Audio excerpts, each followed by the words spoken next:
pleno porque el tema del caso Matute Jones aparece hoy día en la luz pública de nuevo, después de muchos años. Una investigación que ha estado a la palestra en varias oportunidades, que le ha dolido a Chile y a una familia que no ha encontrado sosiego. Tenemos hoy día de invitado a Carlos Alberto López, que ha seguido este caso exhaustivamente desde el día 1. Pero vamos a ver la nota de prensa para entrar en contexto y luego analizarla aquí con todos nuestros amigos. Si las policías en su momento hubieran hecho una investigación profesional y científica, el crimen de Jorge Matute Jones no habría quedado impune. Así de clara y rotunda es la conclusión a la que llegó la ministra Carola Rivas al cerrar el sumario y levantar el secreto del homicidio ocurrido el 20 de noviembre de 1999. Yo tengo muy claro que lo que hubo aquí fueron una cantidad insuperable de errores que provinieron de una falta de coordinación y de conocimientos.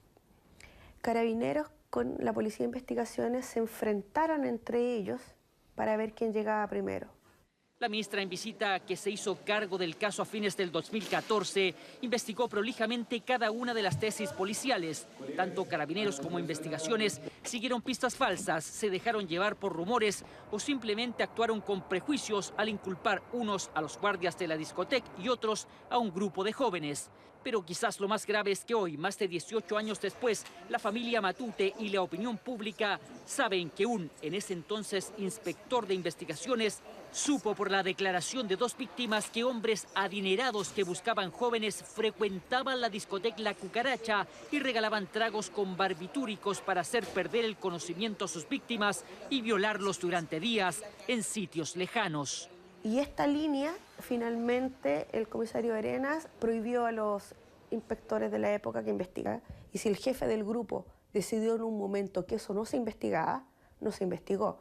Y no solamente no se investigó, ni siquiera se puso en conocimiento de la juez de la época que existía esta línea, que existía un testigo secreto, que tenía información que era bastante importante y sí, era posible de relacionarla con una causa cierta de muerte y no con todas estas aristas que sí se investigaron, pero que no tenían racionalidad alguna. Los antecedentes recopilados por el inspector que siguió esa tesis quedaron archivados en una carpeta, la que gracias a su testimonio entregado en noviembre del 2014 fue recuperada.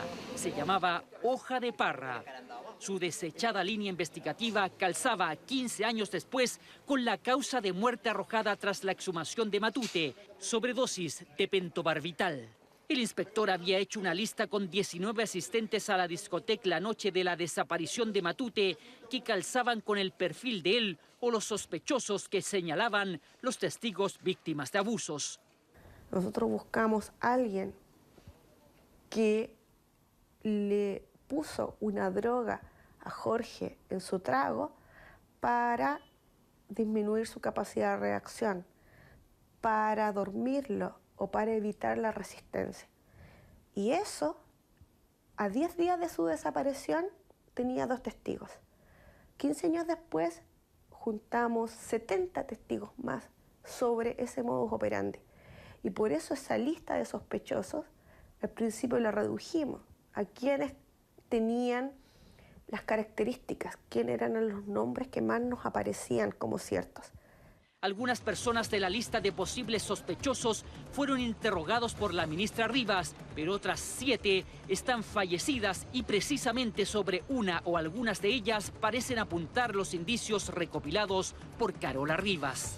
Yo en un momento sentí que iba por la línea correcta porque todo enlazaba hacia este número de sospechosos que reunían todas las características y la actividad que nosotros buscábamos. Sin embargo, cuando nos encontramos con el fallecimiento de la mayoría de ellos, nos vemos enfrentados a un túnel sin salida. Porque esto significa no solamente que no podemos seguir investigando, significa que ni siquiera puedo yo decir cuáles son sus nombres, de quien yo incluso creo que pudo haberlo hecho, porque son personas fallecidas, que nunca han sido interrogados y que por lo tanto nunca han sido escuchados. Duro golpe para una familia que ha sufrido lo indecible y que por negligencia o falta de profesionalismo policial nunca podrá saber la verdad y obtener justicia. Creo que no es justo 18 años luchando tanto para después decir no voy a tener ningún culpable en el caso de mi hijo, porque fue el que le suministró esto a Coque. Pero quiero decirle a todos ustedes y a todas las madres de Chile que esta madre está para aquí, no bajará los brazos mientras esté viva. Lamentablemente, a veces eso que la justicia tarda pero llega no es más que una frase vacía. ¿Quién no ha quedado indiferente con este caso? Ha dolido profundamente la opinión pública. Cada cierto tiempo se hace presente. Carlos Alberto, hoy día conocemos nuevos matices de este caso. Claro. Y me gustaría que tú destacaras en un principio cuáles son los nuevos matices que tiene hoy día el caso Matute Jones. Los nuevos matices apuntan a que, en primera instancia, como te decía anteriormente, existían solamente dos hipótesis. Una que manejaba Carabineros y la otra que manejaba la Policía de Investigaciones. Perfecto. Ambas tenían un denominador común. Hablaban de una golpiza. La primera, la de Carabineros, perpetrada por los supuestos guardias de la discoteca La Cucaracha. Okay. Y aquí había dos posibles afluentes de esta golpiza. La primera decía que había visto aparentemente a Jorge bailando con la pareja del dueño de La Cucaracha, Carmen Cereño. De Bruno Betanzo.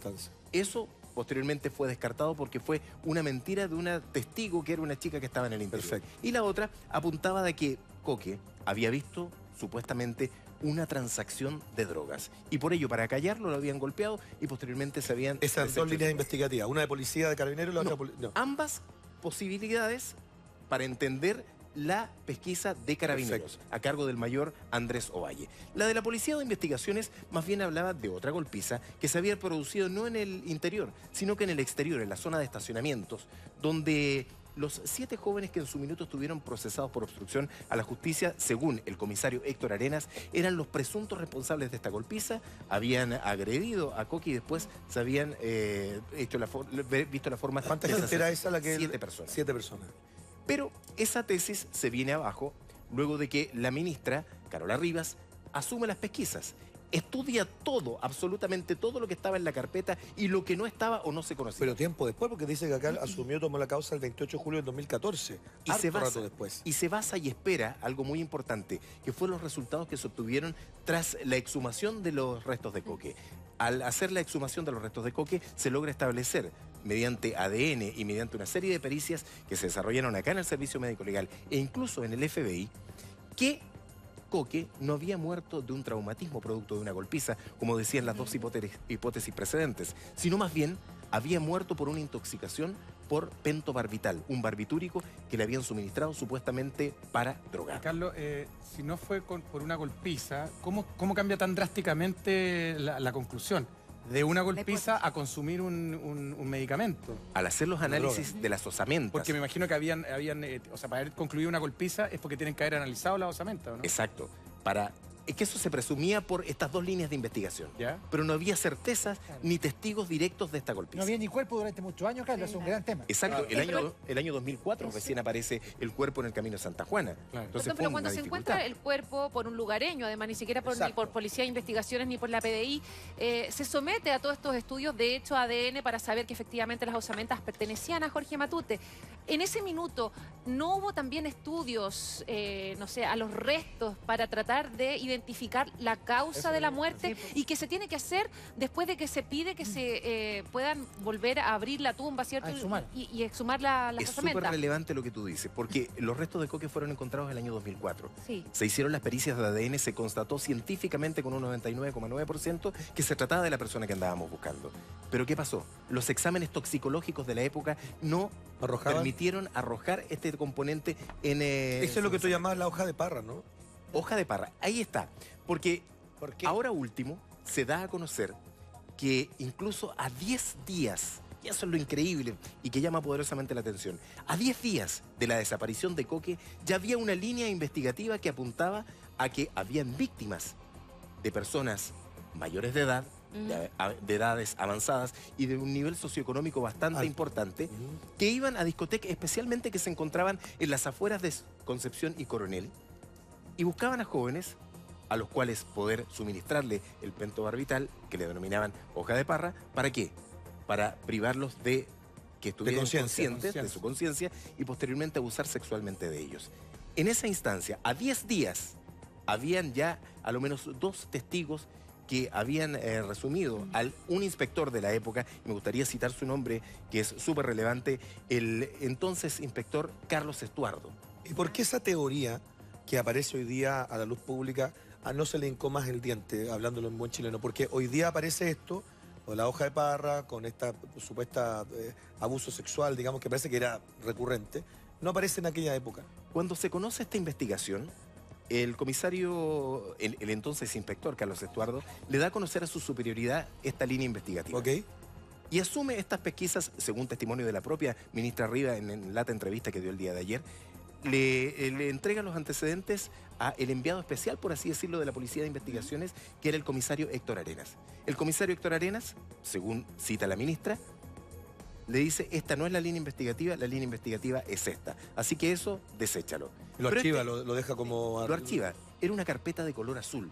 Decía en la rótula, por así decirlo, hoja de parra. Y esa carpeta, porque hoja de parra supuestamente era algo que servía como para quitar el nombre de la voluntad. droga, el nombre común que se le da El al laurandán, método el nombre por popular. El nombre Es popular. parecido, pentobarbital. Pentobarbital.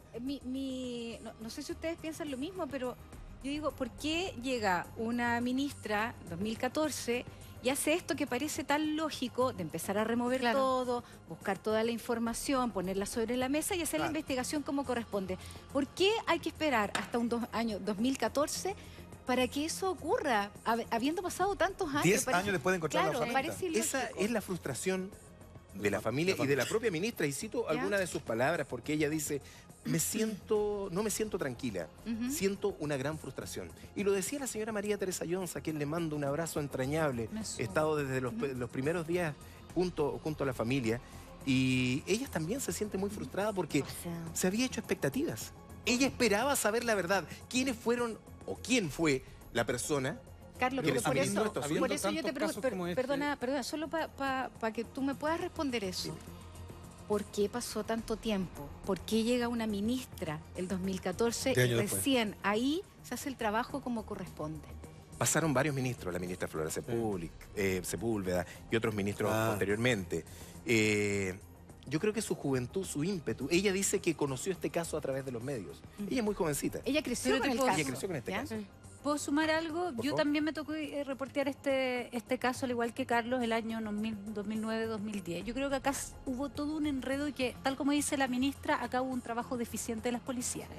En un minuto, incluso hubo muchas versiones que enredaron y enlodaron mucho esta causa, partiendo de la base que se acusó en algún minuto de una supuesta relación de la primera ministra que lleva esta investigación, Flora Sepúlveda, porque ella veraneaba en la casa de los padres de Betanzo, el dueño de la cucaracha. Entonces, cuando se comienza a decir, es que lo está protegiendo porque ella es amiga de los papás, por supuesto que apareció luego el hijo de la ministra diciendo, nosotros no tenemos ninguna relación con Bruno Betanzo, etcétera, por lo tanto eso se descarta. Pero se empieza a ensuciar.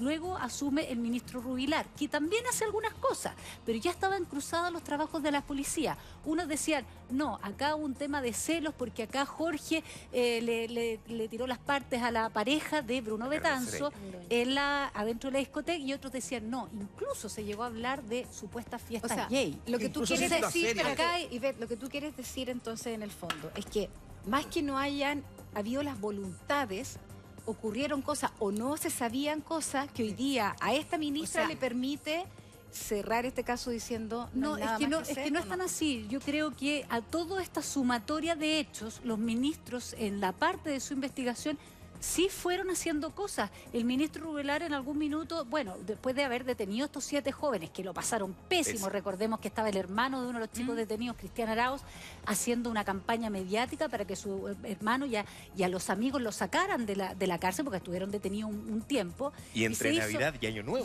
Lo pasaron pésimo y después se dice, bueno, efectivamente falta de prueba, estos chicos para afuera. Se siguen las líneas investigativas y efectivamente yo creo que hubo avances. Y en cada uno de esos avances, aunque fueron pequeños, fueron despejando este camino hasta que llega la ministra, pero que llega ya con un camino bastante más despejado y con antecedentes nuevos. Porque si no a uno le queda esta sensación de que los otros no le pusieron las ganas que debería. Yo creo que hay de eso. Yo estoy convencido de que tampoco le colocaron tantas ganas, pero le coloco un antecedente para que lo debata también Carlito y toda la mesa. Porque, en efecto, aparece esta tesis de la hoja de parra 10 días después de la desaparición de Jorge Matute, de Coque. Era difícil perseverar en esa investigación, aunque creo que se podría haber hecho por un hecho concreto. No había cuerpo, no había forma de comprobar si había utilización y consumo de drogas. No estaban los restos. Exactamente. Ahora, perdona, la pregunta era, ¿qué hace distinto este caso? Porque casos de desapariciones y probablemente no encuentro tan lejano, porque es una polémica es el tiempo que se demora en encontrar el cuerpo y después ya la causa propiamente tal de la muerte. Pero ¿qué hace distinto este caso a otros que hayan sido, entre comillas, similares? Porque esto, para muchos estudiosos en esta materia criminalística, podría catalogarse casi como un crimen perfecto. Porque no hay culpables. Exactamente. Ha pasado el tiempo y si bien hay presunciones de quién pudo estar detrás de todo esto, esa persona ¿qué pasó hoy día? Está fallecida. Pero no te no hay nada, diga, perdón. se cerró. Está cerrado, no existe nada, aunque se sepa que fulano de tal lo mató y todo. Pero perdona, hay una... Barbarita, tú querías decir algo. No, yo quería decir con respecto a esto de la hoja de parra y esta tesis, que hay dos cosas súper importantes que ocurren a los 10 días de desaparición de Jorge Matute. Y es que aparecen dos personas, dos jóvenes, que comentan a las policías, uno de ellos antes de incluso esta desaparición, diciendo que ellos habían sido víctimas de abuso, producto de haber sido drogados. Claro, después de haber sido drogados. Entonces, la policía tampoco investigó porque habían dos personas que habían denunciado eso. ¿Cuál es el problema? Que se supone que estas personas que introducían las drogas a los jóvenes en dicha discoteca eran personas de mucho poder económico y eran además homosexuales encubiertos, es decir, que tenían su familia y que ellos también en su minuto hicieron de todo para acallar esta situación.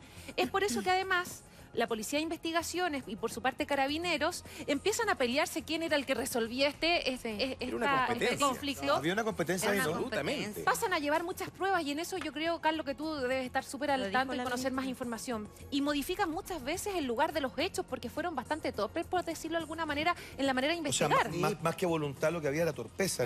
Mucha torpeza. Hay una cosa que es interesante, Carlos, que también se aclara acá y me gustaría que tú lo hicieras. El tema de por qué no se sigue la línea investigativa, porque si bien es cierto, estos chicos que denuncian que se comprueban el consumo de droga en una fiesta gay al interior de la Cucaracha, etcétera, luego aparecieron 5 denuncias también de gente que había sido drogada y abusada. Y no se sigue, a pesar de esos 5 testimonios, no se sigue. Yo ahí tengo que hacer una pregunta que me parece que viene al caso. La percepción de la opinión pública es que aquí también podría haber hasta un encubrimiento, de que pudiera haber un ocultamiento, porque es tan raro que se hayan sabido cosas y que después se hayan archivado, se hayan ocultado. El caso de Betanzo, Lucho, mucha gente pensó en algún minuto y decía, Betanzo puede estar metido. Y finalmente eso jamás se descartó absolutamente. De hecho, lo entrevistaron antes de que lamentablemente falleciera. Él dio su testimonio junto a Carmen Cereño. Y incluso también uno de los guardias que fue apuntado muchas veces como el presunto responsable de esta golpiza. Estamos hablando de este joven llamado el Oso, que le dicen... Que era un grandote, claro, muy guardia de seguridad. Marcelo Ramos. Él durante mucho tiempo fue apuntado por toda la gente como este es el supuesto culpable. Claro. Y obviamente fue una vida muy terrible para ellos. Pero ¿sabes qué? Yo me quiero basar en las palabras de la magistrada. Y quiero pedirle al señor director, si es posible, escogimos 3 cuñas que le llamamos nosotros. Quiero pedirle la segunda, donde ella precisa que aquí hubo prácticamente una cantidad insuperable de errores y le da un tirón de orejas de aquellos a ambas policías. Mire, escuchemos.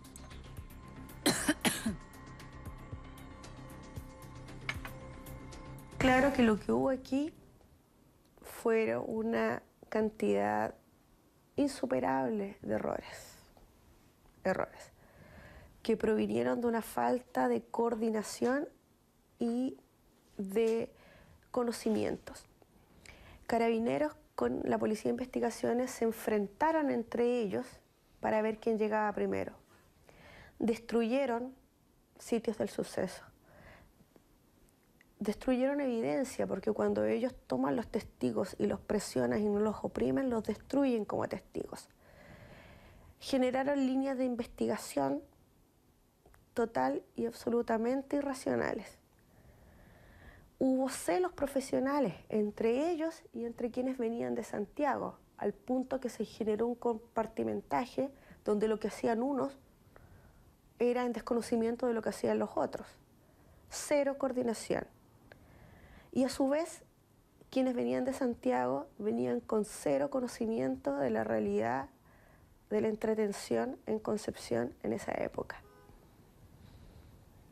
Creo que los errores vinieron y fueron muy dramáticos en esta investigación, precisamente a partir de no entender cómo se divertían los jóvenes en esta ciudad, qué significaba una fiesta electrónica, qué tipo de asistentes concurrían, qué tipo de drogas se utilizaba como entretención y a qué fármacos acudían los jóvenes con esa misma finalidad, sin ser ni cocaína ni marihuana.